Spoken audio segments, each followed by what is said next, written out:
জোলাইবাড়ি শান্তিনিকেতন পাড়া সংলগ্ন এলাকায় যান দুর্ঘটনায় নিহত 1 এবং আহত 6 জন। ঘটনার বিবরণে জানা যায়, বুধবার সকাল আনুমানিক 9:10 নাগাদ শান্তিরবাজার মহকুমার জোলাইবাড়ির শান্তিনিকেতন পাড়া সংলগ্ন এলাকায় TR08D1639 নম্বরের মালবাহী অটোগাড়ি নিয়ন্ত্রণ হারিয়ে দুর্ঘটনার কবলে পড়ে। এতে করে একজন ঘটনাস্থলেই প্রাণ হারায়, অপরদিকে গাড়িতে থাকা 6 জন গুরুতর আহত হয়। দুর্ঘটনার পরবর্তী সময় আহত এবং নিহতকে জোলাইবাড়ি সামাজিক স্বাস্থ্য কেন্দ্রে নিয়ে গেলে সেখানে কর্তব্যরত চিকিৎসক আহতদের অবস্থা আশঙ্কাজনক দেখে শান্তিরবাজার জেলা হাসপাতালে রেফার করে। জানা যায়, 3 চাকার মালবাহী অটোটি সকল যাত্রীদের নিয়ে জোলাইবাড়ি থেকে মুহুরীপুরের উদ্দেশ্যে যাচ্ছিল। এরই মধ্যে শান্তিনিকেতন পাড়া সংলগ্ন এলাকায় পৌঁছানোর সঙ্গে সঙ্গে একটি কুকুরের সঙ্গে ধাক্কা খায় অটোটি। এতে করে অটো গাড়িটি নিয়ন্ত্রণ হারিয়ে দুর্ঘটনার কবলে পড়ে। আজকের এই দুর্ঘটনায় নিহত ব্যক্তি হল জোলাইবাড়ির শ্যামসুন্দর পাড়ার বাসিন্দা শঙ্কর দত্ত, বয়স 27 বছর।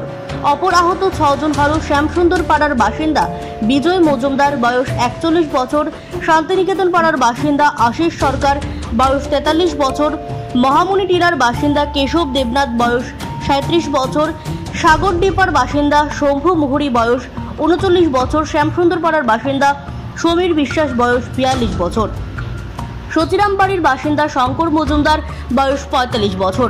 দুর্ঘটনায় মৃত ব্যক্তির মৃতদেহ জোলাইবাড়ির সামাজিক স্বাস্থ্য কেন্দ্র থেকে ময়না তদন্তের পর পরিবারের লোকজনের হাতে তুলে দেওয়া হবে।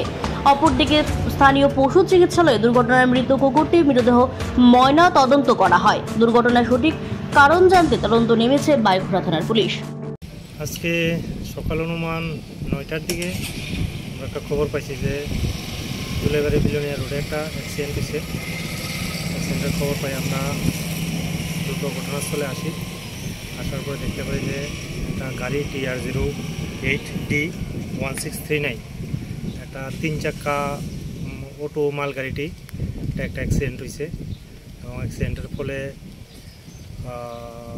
ঘটনাস্থলে আমরা 7 জন লোক পাইছি ইনজুর্ড। 7 জন লোকের আমরা ফায়ার সার্ভিসের মাধ্যমে এলাকাবাসীর সাহায্যে জোলাইবাড়ি হাসপাতালে শিফট করছি এবং ঘটনাস্থলে একটা মরা কুকুরও পাইছি। ঘটনার সঙ্গে সঙ্গে যারা বার হয়ে আইছে তারা মতে যে কুকুরটার সঙ্গে বাড়ি গিয়ে গাড়িটা অ্যাক্সিডেন্ট হয়ে গেছে। অ্যাক্সিডেন্ট হওয়ার পরে 7 জন লোকের আমরা ঘটনাস্থলে থেকে যে হাসপাতালে শিফট করছি, তার মধ্যে হাসপাতালে একজন লোক সুকান্ত দত্ত হয়ে, যার বয়স 27, শান্তিনিকেতন পাড়া, ওনারে হাসপাতালে ব্রড ডেড ডিক্লেয়ার করছে। আর 6 জন ওইখানে ঘটনাস্থল থেকে আমরা ইনজুর্ড হাসপাতালে শিফট করছি। এর মধ্যে 6 জনকেই রেফার দিয়ে দিছে উন্নত চিকিৎসার জন্য শান্তিরবাজার এবং আগরতলা হসপিটালে। Bureau report, জনদর্পণ।